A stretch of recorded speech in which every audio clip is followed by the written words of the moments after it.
मैं पहले कह चुका हूँ, मैं दोबारा रिपीट करता हूँ, कांग्रेस पार्टी में कोई अशोक गहलोत गुट, कोई सचिन पायलट गुट नहीं है।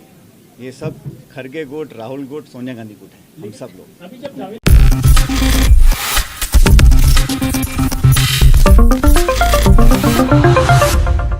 साल 2024 में लोकसभा चुनाव होने वाले हैं, लेकिन उससे पहले विधानसभा चुनाव को इन चुनावों के लिए सेमीफाइनल माना जा रहा है। सभी पार्टियां इस वक्त तैयारियों में जुटी हुई हैं कि आखिरकार किसकी जीत होगी और किसकी हार। नमस्कार, नेक्स्ट 9 न्यूज देख रही हैं आप और मैं हूं आपके साथ प्रज्ञा सिंह। बहुत बहुत स्वागत है दर्शकों आप सभी का मेरे खास प्रोग्राम सियासी पंचनामा में।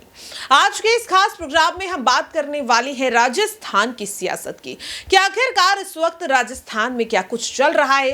राजस्थान में आखिरकार जो सियासी गठजोड़ देखने को मिल रहा है उसके बाद जीत किसकी होगी।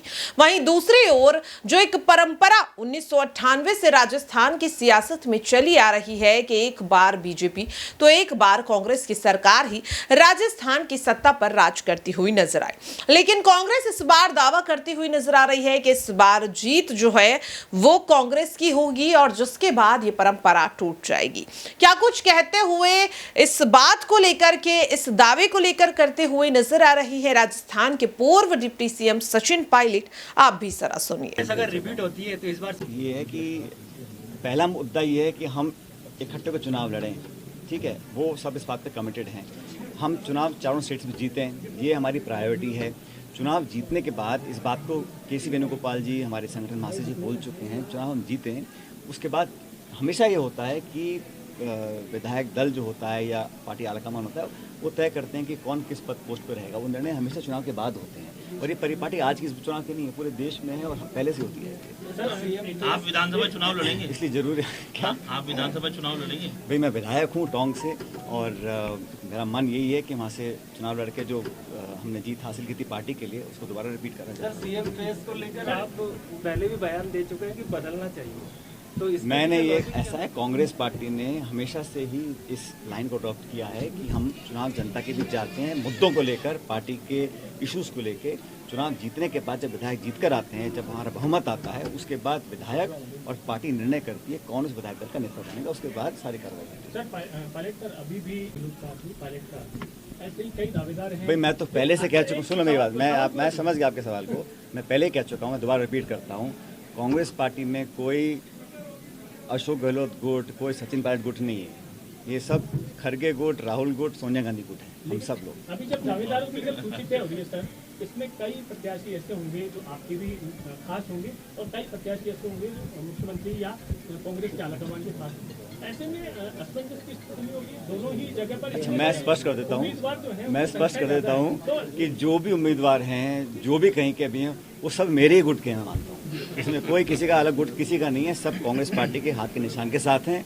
ये हो सकता है कि किसी की लाइक और किसी को ज़्यादा कम पसंद करते हो, ये स्वाभाविक है, हम इंसान हैं, किसी को ज़्यादा पसंद कम पसंद, लेकिन हम सब संगठन, विचारधारा, पार्टी से बंधे हुए लोग हैं और जो भी चुनाव लड़ेगा उसको चुनाव कांग्रेस पार्टी लड़ाएगी। खरगे जी, राहुल जी, सोनिया गांधी जी लड़ाएंगी, हाथ का चुनाव लड़ाएगा, हाथ का चुनाव चिन्ह। और ये सबको बात जानते हैं और सब बात को एक्सेप्ट करते हैं। कोई अंदर बाहर की बात नहीं है, बिल्कुल स्पष्ट है, सब मिलकर लड़ेंगे। ऐसा कुछ आप क्यों लोगों को भड़का रहे हो यार, सब मिलकर चुनाव लड़ेंगे, किसी का उन्हें कोई संदेह नहीं है। जो 4.5 पौने 5 साल निकल गए हैं, अब चुनाव का समय आ गया, अब जिम्मेदारी के साथ, गंभीरता के साथ, क्योंकि भाजपा सब काम करने वाली है। भारतीय जनता पार्टी के लोग, मैं जानता हूं, चुनाव जीतने के लिए कुछ भी कर सकते हैं, इसलिए भ्रमित करना, लोगों को भटका देना, जज्बातों को भड़का देना, आपस में आक्रोश पैदा कर देना, तनाव पैदा कर देना, ऐसे मुद्दे कैसे कैसे उठ जाते हैं। कभी कहा नाम बदल रहे हैं, इंडिया है, भारत है, अरे भाई दोनों ही नाम संविधान में लिखे हुए हैं। तो ये बेवजह की जो चर्चाएं होती हैं, ये लोगों का ध्यान भटकाने के लिए होती हैं। इसलिए आम नागरिकों के लिए इस देश के प्रति कांग्रेस पार्टी की कुछ जिम्मेदारियाँ हैं।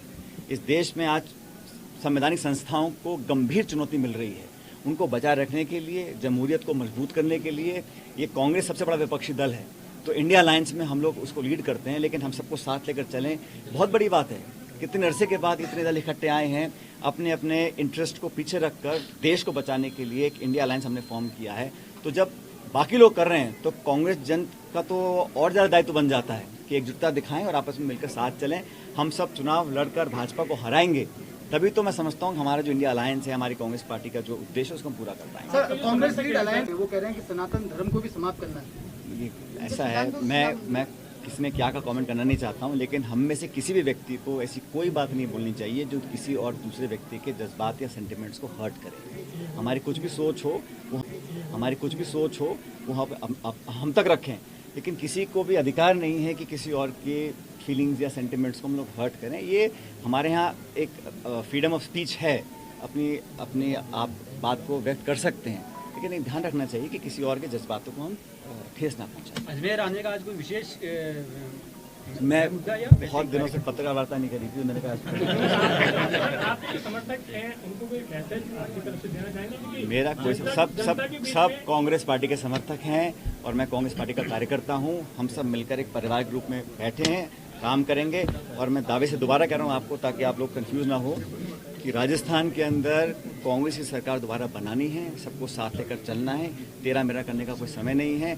और जो हमारे पत्रकार साथी ये गुटबाजी की बात करते हैं, इसको आप विराम दे दें, क्योंकि सब लोग कांग्रेस पार्टी के गुट के हैं और सोनिया राहुल गुट के हैं। लेकिन पार्टी के लोग कह रहे हैं कि अजमेर में समानांतर कांग्रेस संचालित हो रही है। उसको कैसे समाप्त करेंगे? समानांतर कांग्रेस एक है, चुनाव चिन्ह एक है, ये तो बहुत बड़ा दरिया है, इसमें सब लोग शामिल होंगे तो संगठन की बैठक शहर अध्यक्ष नहीं बुलाते हैं, कहीं और से उसका कॉल। धर्मेंद्र राठौड़ उसको साफ साफ पूछा हाँ, धर्मेंद्र राठौड़ बुलाते हैं बाकायदा आरटीडीसी के अंदर। कौन बुलाते हैं? धर्मेंद्र राठौड़ आरटीडीसी चेयरमैन जो हैं, वो संगठन की बैठक कॉल करते हैं। धर्मेंद्र राठौड़ आरटीडीसी चेयरमैन, हाँ है, जिन्होंने आपके लिए भी स्टेटमेंट दिए थे पहले। मैं देखा नहीं कैसे वो बाकायदा उनका आरोप है कि वो समानांतर कांग्रेस चला रहे हैं। और नहीं, मुझे लगता नहीं ऐसे कोई कर रहा होगा। अगर कोई नहीं कर कर रहा रहे हैं, नहीं तो आपके ये विजय जी वगैरह सुन लो ना, मुझे लगता नहीं ऐसे कोई कर रहा होगा। अगर कोई कर रहा है तो ठीक नहीं कर रहे हैं, हम सबको साथ में लेकर। तो देखा आपने और सुना भी कि किस तरह से साफ तौर पर 2023 में होने वाले विधानसभा चुनाव को लेकर सचिन पायलट अपनी बातों को रखते हुए नजर आए। इस बयान में वो ये भी कहते हुए नजर आए, न केवल 2023 के विधानसभा चुनाव बल्कि